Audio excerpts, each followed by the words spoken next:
where there is pleasure, there must be fear. I wonder if you get this. Isn't it? Is it two sides of the same coin? If you pursue pleasure, you're also pursuing fear. Right? Do you... No? Oh my God. We're not saying we should not pursue pleasure, but see the implications of it. I seek pleasure. And if I don't have it, I'm annoyed. I can feel frustrated, angry, which then breeds fear. So they are always going together, fear and pleasure. Right? So thought is the movement, giving life to both. You understand now? If I have no thought of tomorrow, I wouldn't be afraid, would I?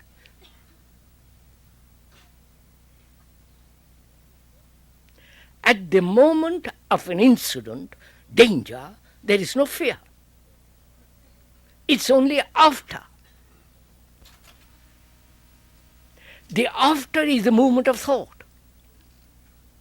So you see, this is very important. Can the brain not register at all and so give movement to thought?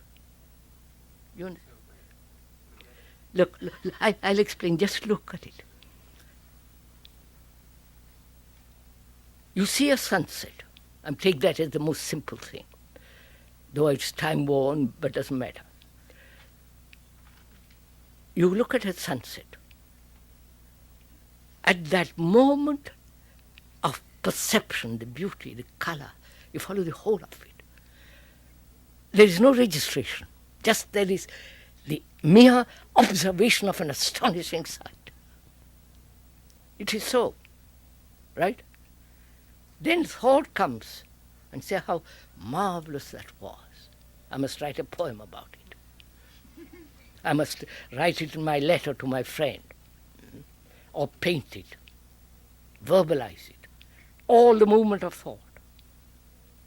Now, to observe the sunset and not let thought come into it at all, that requires great attention. Not to let the movement of thought take over, which is the pursuit of pleasure. Have you got something of this? Do it. You will find out what an extraordinary thing it is. That the brain, which is accustomed to register, and it is necessary for it to register, to bring mechanical order in a certain field. But when it registers and pursues what it has registered, then pleasure is the continuity of it, which brings about fear also.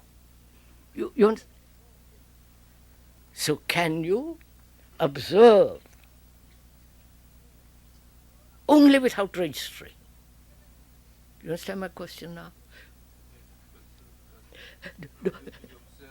Huh? It's a very difficult thing to do because you without any... I've stated, sir. If you understand, don't state it in your words. Try to follow. Otherwise, you put it into words, and then it becomes you're maybe twisting it. So please just listen. I am aware that I'm afraid. Psychologically. And not allow them and not register that fact at the moment, which requires tremendous alertness, you understand? Doesn't it? Otherwise, you mechanically operate. I'm afraid I must control it, I must run away from it, all the rest of it. But when you observe, in that observation, is it possible not to register at all? I see a beautiful face. Observe it. That's all. But we don't do that. All the mechanistic habits, movement of thought comes into being. This requires, as I said, great attention, which is its own discipline. So that there is the mind, so that the brain is free to observe only and act mechanically. You see the... Now, all this is a process, is not a process of analysis. To me, analysis is a waste of time. Whether you psychoanalyst, all the rest of it, it's a waste of time, because the analyzer is the analyzed. Now, can you see the totality of pleasure at one glance, the whole structure of it? You understand my question? We said, what is pleasure? We've been through that.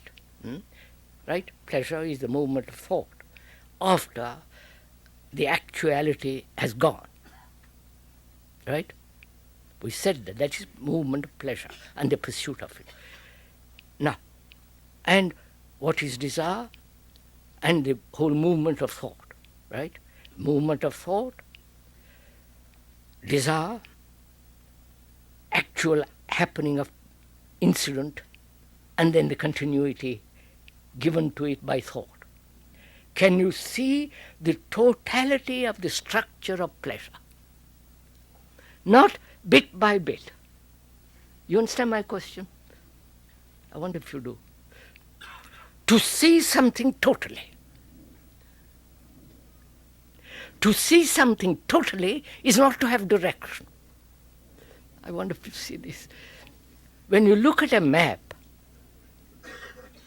and you have a particular place you want to go to, which is the direction, then you don't look at the rest of it. You go from here to Bramley, into London, and so on. That is finished. So, to look at the whole of the map is possible only when you have no direction. Direction means motive. I wonder if you got it. So, to see the totality of and the nature and the structure of pleasure, which is thought, desire, and the movement of thought after the incident, to see the totality of it. If you see the totality, then you can describe it in detail. But the description in detail will not give you the whole picture. I wonder if you get it. So to see something totally, your wife, your husband, your politics, the whole of it, is possible only when there is no motive which gives direction. Got it? So, pleasure is the movement of thought, which is entirely different from that which is enjoyable. You enjoy. Say, if you like food, you enjoy food.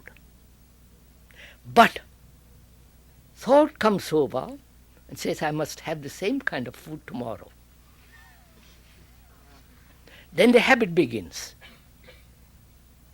Then they break down the habit, which thought says, I must break it down. So all the conflict begins. Whereas if you are fond of foods, taste it, enjoy it, and end it there. You understand? And not say, well, I must have it tomorrow or this evening.